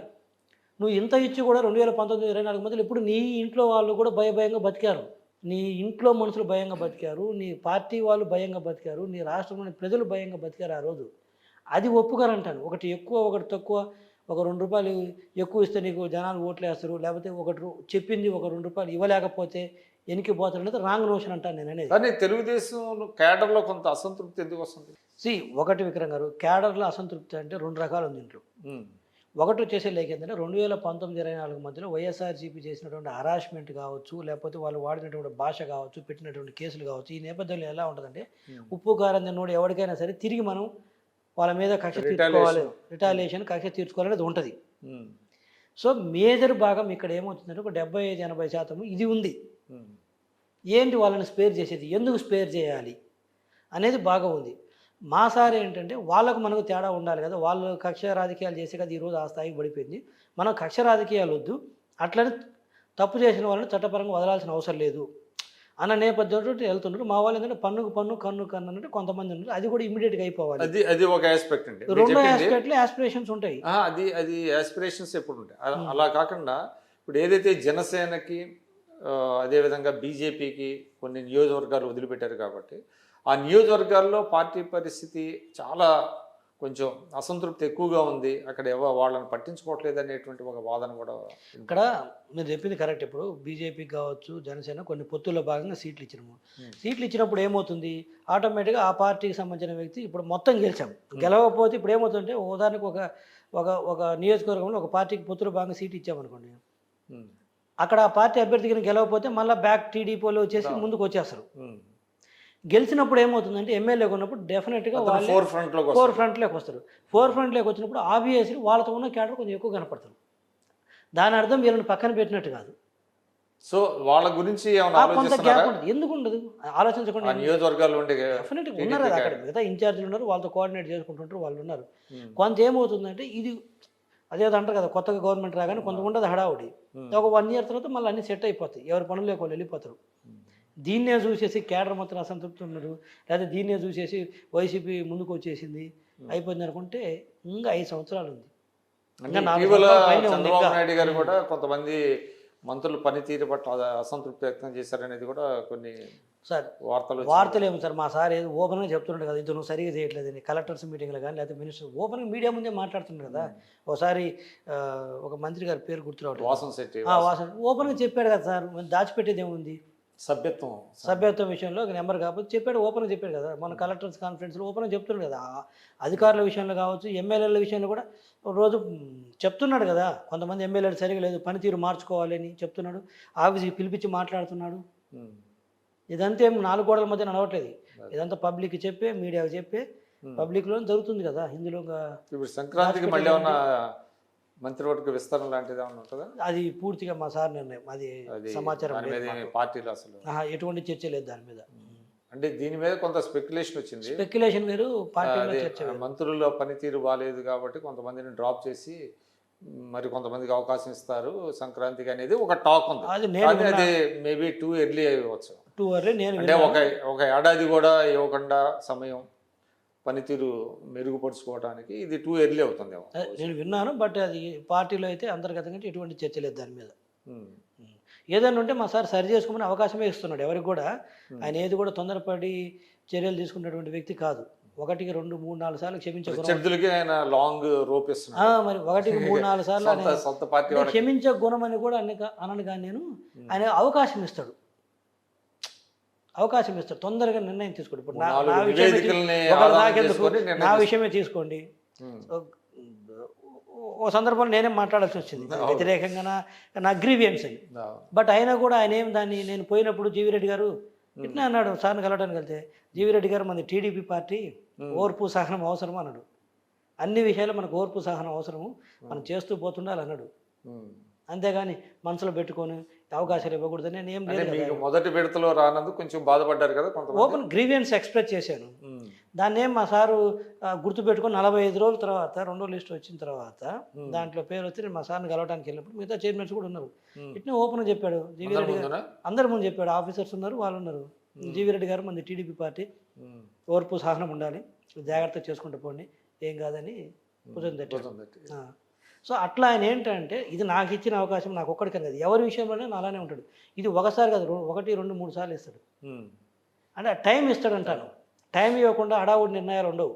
ఓకే. అది మా సార్ సో దగ్గర ఇందాక మీరు చెప్పారు, తర్వాత చెప్తానండి. అంటే మొత్తం మీ టర్న్ ఓవర్ ఎంత ఉంటుందండి ఫైబర్ నెట్లో? అది ఇంకా నేను చెప్తాను, అది పూర్తిగా బిజినెస్ కదా, అది బయటికి అంటే అది ఏంటి, అది ఏమన్నా ఇదే అంటే బయటికి చెప్పకూడదా? బయటికి చెప్పు కండిషన్ బాగాలేదు ఇంకా వచ్చే. అంటే మీకు ఇది అంత పారదర్శకంగా ఉండాలి కదా గవర్నమెంట్ అంటే. అంటే నేనేం దాచిపెట్టడానికి ఏం లేదు, ఇప్పుడే రివైవ్ చేస్తాను కదా, కొత్తగా టెండర్లు వేసి టెండర్లు వేయాలి, ఎన్ని బయటికి చెప్తే ఇప్పుడు వర్కులకు కూడా రారు. ఆహా.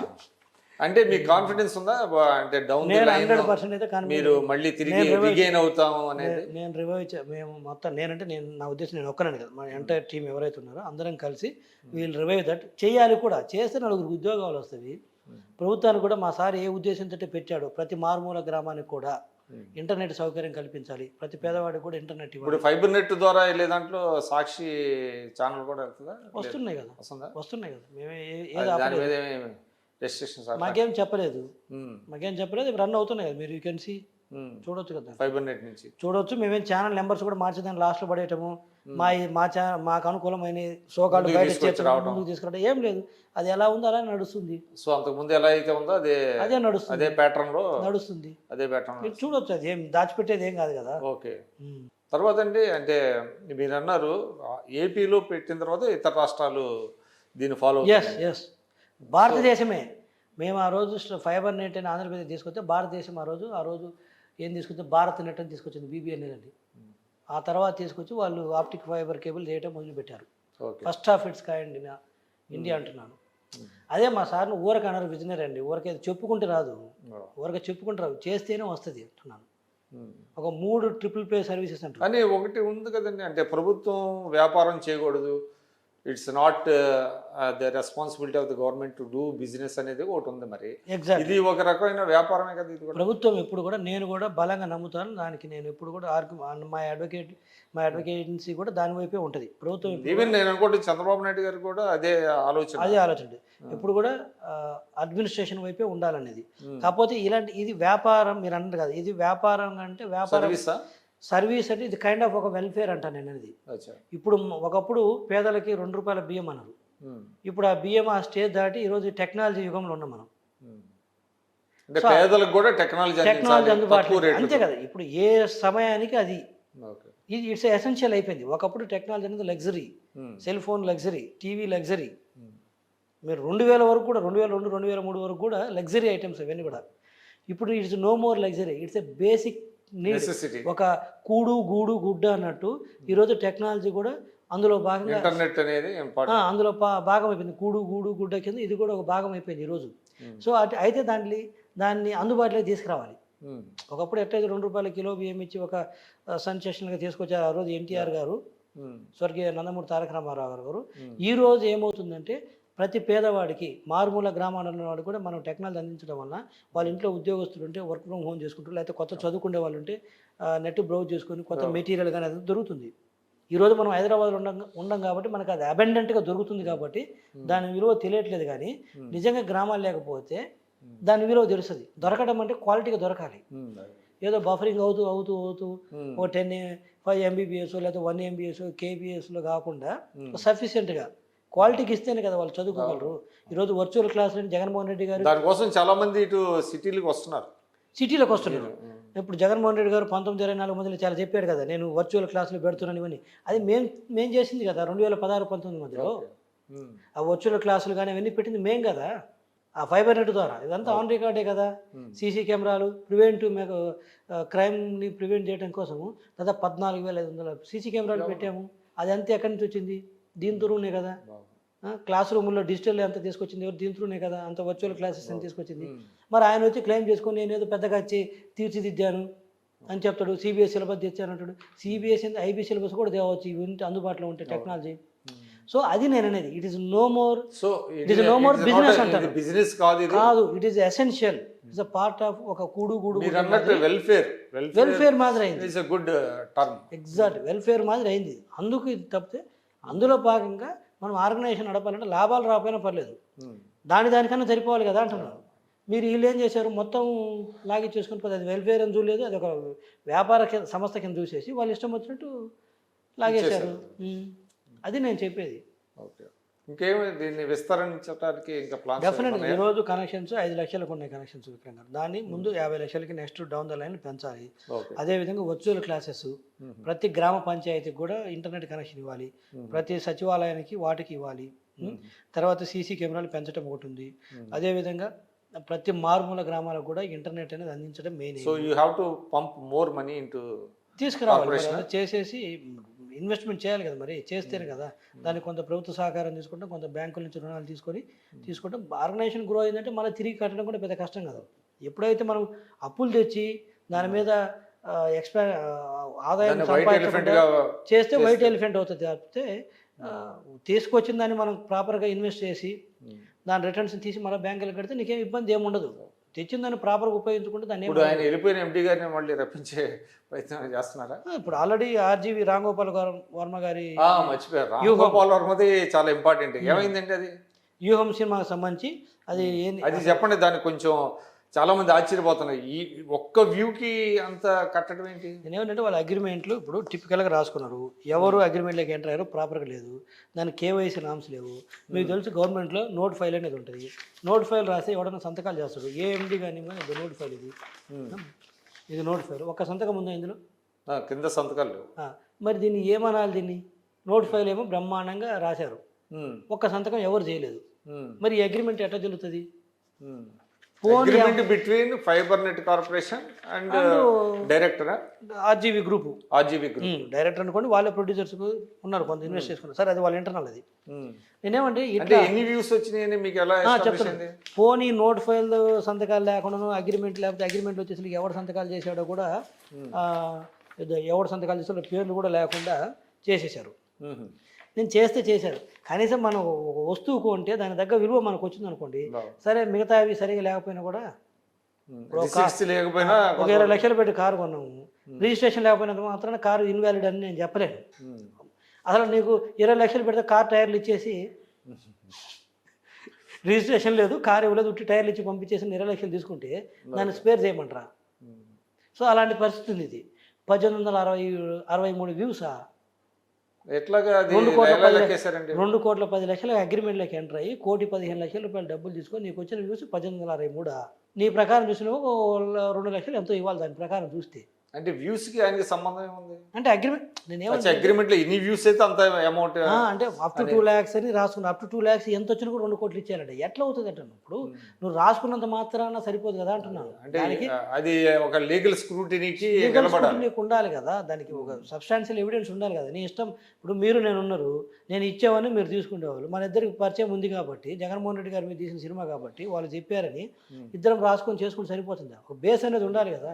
కేవలం అగ్రిమెంట్ రాసుకున్నారు కాబట్టి నేను 10 కోట్లు ఇస్తానని రాసుకుంటే ఇచ్చేస్తామా? 100 కోట్లని రాసుకుంటాం ఇచ్చేస్తామా? చెప్పు. ఒక బేస్ ఉండాలి కదా అంటాను నేను అనేది. అప్ టు 2 lakhs వ్యూస్ ఎన్నైనా రాని అంటే 2 కోట్ల 10 లక్షలు ఇచ్చారంట, రాసుకున్నారు. అది కరెక్ట్. మార్కెట్లో ఎలా ఉంది, ఇదే రకమైనటువంటిది ఉందా లేదనేది మీరు ఒక పెన్ ఇచ్చేసి ఓటీటీస్ ఉన్నాయి, వాళ్ళు ఎలాగ ఫాలో అవుతున్నారు నామ్స్. ఓటీటీలు రిలీజ్ అవుతుంది కదా సినిమాలు, ఒకదానికి 2 లక్షలు ఇస్తారు, ఒకదానికి 2 కోట్లు ఇస్తారు, కొన్ని దానికి 20 కోట్లు కూడా ఇస్తారు. మనం ఇద్దరం తెలిసిన వాళ్ళం కదని చెప్పేసి మీ ఇష్టం అగ్రిమెంట్ రాసుకున్నాం కాబట్టి డబ్బులు ఇవ్వాలంటే. సో ఇందులో 2 రకాలు ఇమిడి ఉన్నట్టున్నాయి. ఒకటేమో సైఫనింగ్ ఆఫ్ ఫండ్స్ ఒకటి, తర్వాత ఏమో క్రిమినల్ ఇది కూడా ఉంది, మెన్సరీ బ్రీచ్ ఆఫ్ ట్రస్ట్ ఉంది. ఇప్పుడు ఆ రోజు ఎండి గారు చేసి నిన్న కూర్చోబెడితే నువ్వు చేసింది breach of trust, lost the exchequer, criminal mens rea grounds అనేవి అన్నీ ఉన్నవి. నేనేమంటే సింపుల్ వాళ్ళు సిల్లీ ఆర్గ్యుమెంట్ చేసుకొస్తారు, ఏమని అగ్రిమెంట్లోకి ఎంటర్ అయిన కదా డబ్బులు ఇచ్చారంటారు. ఇప్పుడు నేను కూడా ఇప్పుడు చైర్మన్ ఉన్నాను విక్రమ్ గారు, మీరు నాకు పరిచయం వ్యక్తిగతంగా, ఉమ్. మిమ్మల్ని తీసుకొచ్చేసి నా దాంట్లో ఒక అడ్వైజర్, మీడియా అడ్వైజర్ కింద పెట్టేసి నెలకు 2 కోట్లు రాత్రి చెల్లుతుందా? అగ్రిమెంట్ రాసుకుంటాం ఇద్దరు, ప్రాపర్గా రాస్తే అంటే agreement mere writing an agreement does not approve the రాస్తా, మన ఇద్దరికి రాస్తా. నేను ఎప్పటి నుంచో పరిచయం ఉంది కదని చెప్పేసి అగ్రిమెంట్ ఇప్పుడు రాసి ఆయన నుంచి స్పందన లేదా ఆర్జీవీ నుంచి? నేను నోటీస్ ఇచ్చాను. నోటీస్ ఇచ్చింది రిప్లై అడగడం కోసం కాదు, డబ్బులు ఇమ్మని ఇచ్చాను నోటీసు. 15 రోజులు టైం ఇచ్చాము. అది ఇచ్చి కూడా మేము మొన్న ఇచ్చాము. అందిన తర్వాత అందిన రోజుల నుంచి 15 రోజుల్లో మాకు డబ్బులు ఇవ్వాలి. ఆ 15 రోజులు యాక్చువల్ అయితే ఇవ్వాల్సిన అవసరం కూడా లేదు. అంటే మీరు ఓన్లీ రికవరీ మీదే దృష్టి పెట్టారా, లేకపోతే ఇతరత్ర ఇది డీలు తప్పు డీలు కాబట్టి దాని మీద? Recovery mandate. రికవరీ వస్తే సివిల్ కేసు ఉండదు, క్రిమినల్ కేసు ఉంటుంది. రికవరీ రాకపోతే both civil and criminal initiate చేస్తాను తప్ప. అది ఆయన నుంచి రెస్పాన్స్ లేదా ఆర్జీవీ నుంచి? టైం ఉంది కదా, ఇంకా అయిపోలేదు, చూద్దాం. ఏమన్నా దాని మీద ఏమన్నా అది వాళ్ళ ఒత్తిళ్ళు ఏమన్నా వచ్చినాయి మీకు? ఎవరు జీరో, ఎవరో ఒకళ్ళిద్దరు అన్నారు, ఏంటి అంత పెద్ద వ్యక్తికి ఇంత చిన్న అమౌంట్కి నోటీస్ ఇస్తామంటే నేను చెప్పాను, అంత చిన్న వ్యక్తి ఇంత చిన్న డబ్బులు కదా, అంత పెద్ద వ్యక్తి ఇంత చిన్న డబ్బులు కదా కక్కుర్తి పడింది. ఇద్దరు రూల్స్ అండ్ రెగ్యులేషన్స్ ని వైలేట్ చేయడం అనేది ఇంపార్టెంట్. ఇప్పుడు సింపుల్గా అగ్రిమెంట్ రాసుకున్నాం కదా అంటే, రాసుకుంటే ఇంకా అట్లా అంటే అందరు రాసుకొని ఎంత డబ్బులు తీసుకెళ్ళిపోతుంది. But there is a substantial evidence ఉండాలి, ఆ సపోర్టింగ్ ఉండాలి కదా, దానికి ఆ స్థాయి ఉండాలి కదా, ప్రొడక్ట్కి వాల్యూ ఉండాలి కదా అంటాను. మరి నీ ప్రోడక్ట్కి అంత వాల్యూ ఉంటే నువ్వు రిలీజ్ చేస్తే, థియేటర్స్లో రిలీజ్ కూడా చేశారు కదా థియేటర్లో, ఎంత వచ్చిన కలెక్షన్ చెప్పమనండి? 10 లక్షలు కనీసం థియేటర్ విద్యుత్ ఛార్జీలు వచ్చినాయి ఆ సినిమా రిలీజ్ చేస్తే. మరి థియేటర్ రిలీజ్ చేస్తే ఆ విద్యుత్ ఛార్జీలు రానప్పుడు దాన్ని తీసుకొచ్చి మా నెత్తిన పెట్టి 2 కోట్లు తీసుకుంటానంటే ఎట్లా అంటాను నేను అనేది. అంటే పాపులారిటీ కూడా చూస్తారు కదా, అన్నీ చూస్తాం. ఇప్పుడు థియేటర్ రిలీజ్ అయింది, కడప పులివెందులో, కడప టౌన్లోనే నీకు ఒక కనీసం 20 టికెట్ దిగలేదు ఆడ. ఇట్ ఈస్ ఆన్ రికార్డే కదా, తీస్తే ఎన్నికకి చూస్తే. మరి అక్కడే నీకు జగన్మోహన్ రెడ్డి గారి అనుకూలంగా మాకు వ్యతిరేకంగా ఏదన్నా కానీ సార్, మరి నీకు థియేటర్ రిలీజ్ చేస్తే నీ బయర్స్ ఎవరు రాలేదు కొనడానికి, మీరే రిలీజ్ చేసుకున్నారు. ఫైబర్ నెట్ ఎందుకు, మరి మేము ఎందుకు నెత్తిన పెట్టుకోవాలంటాను. నీకు అదే థియేటర్లో ఇప్పుడు మొన్న బాహుబలి సినిమాలు ఉన్నాయి రిలీజ్ అయినాయి, దాన్ని తీసుకొచ్చి మాకు అమ్మారనుకో క్లియర్గా కనపడుతుంది, అక్కడ అంత వచ్చింది కాబట్టి ప్రపోర్షనేట్గా ఇక్కడ తీసుకోవచ్చు. నీకు అక్కడ మొత్తం అసలు థియేటర్లు నీ బయర్సే రాలేదు, రిలీజ్ చేసినా కూడా థియేటర్లో విద్యుత్ ఛార్జీలే రాలేదు నీకు, దాన్ని తీసుకొచ్చి మా నెత్తిన పెట్టేసి ఇచ్చేవాడు ఉన్నాడు తీసుకున్నాడు, ఇద్దరు వైసీపీ మనుషులు కదా, లేకపోతే వైసీపీ సింపథైజర్స్ కదా, లేకపోతే ఎవరో చెప్పారు కదా అని చెప్పేసి ఇచ్చేస్తే ఎలా ఒప్పుకుంటాం? ఇంత broad daylight robbery, nothing less than. అంతే. ఇది గవర్నమెంట్ మారబడి జరిపింది, మారకపోతే ఇంకో కోటి తీసుకుంటారు, ఇంకా ఒక 20 సినిమాలు తీసి దాన్ని ఎత్తిన పెట్టేవాళ్ళు. సమ్వేర్ అట్ ఇప్పటికీ స్టాప్ చేస్తే ఇక్కడ ఈ ప్రాక్టీసెస్ భవిష్యత్తులో రాకుండా ఉంటాయి. ఈ ఆర్గనైజేషన్లు కాదు, మిగతా సైడ్ కూడా అలర్ట్ అవుతారనేది నా ఇప్పుడు ఆర్జీవీ కూడా ఆయన చాలా తిరిగేవాడు, నో డౌట్ అబౌట్ ఇట్. తర్వాత ఆయన కూడా కొన్ని ఏదో కొన్ని అంటే దాన్ని ఏమంటారు, ధర్మం గురించో దేని గురించో మాట్లాడుతుంటాడు. ఈ విధంగా ప్రజా సొమ్ముని మరి ఆయన ఏ విధంగా, అంటే ఇచ్చేవాడు ఉన్నాడు కాబట్టి తీసుకున్నాడు, ఆయన తప్పులేదని అనుకున్నాడు బహుశా. ఇచ్చేవాడు కాదు ఉన్నాడు. ఇప్పుడు అదే ఆర్గ్యుమెంట్ కూడా బిల్ చేస్తున్నాడు, నాదేముంది వాళ్ళు ఇచ్చారు నేను తీసుకుంటానంటే. అది చేస్తున్నాడా అని తెలిసి నా ఈయన కాదు, కొంతమంది ఏదో వాళ్ళ తరఫున బయట ఉంటారు కదా మాట్లాడేవాళ్ళు, అడ్వకేట్స్, ఏదో తీసుకునేవాడిది తప్పేముంది, ఇచ్చేవాడిది తప్పు కదా, వాళ్ళని పట్టుకోమంటారు అంటారు. ఒక దొంగతనం జరిగింది అనుకోండి, దొంగతనం జరిగిన తర్వాత మళ్ళీ వెనక్కి తెచ్చి చేస్తే అది రాటిఫై అయిపోతుంది. ఇప్పుడు బందర్లో జరుగుతుంది, లేకపోతే నాకు అక్కడ దొరికిందని తీసుకుపోతారా? అట్లా కాదు కదా. ఇప్పుడు నీకు హ్యావ్ టు అప్లై యువర్ డిస్క్రీ.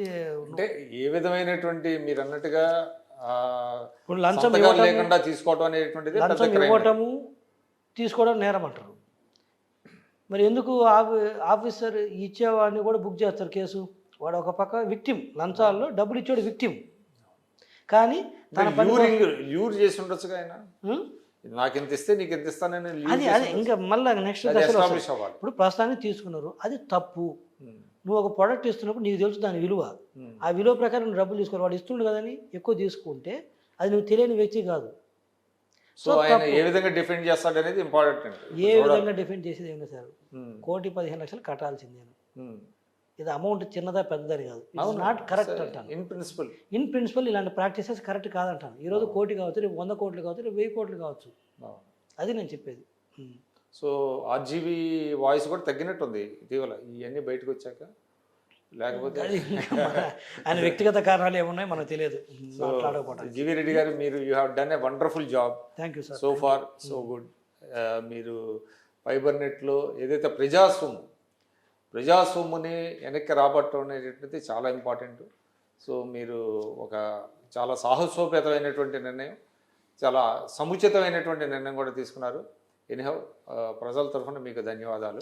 అదేవిధంగా మాకు ఇంటర్వ్యూ ఇచ్చినందుకు కూడా నమస్కారం. Thank you. ఇది జీవి రెడ్డి గారు, ఫైబర్ నెట్ కార్పొరేషన్ చైర్మన్.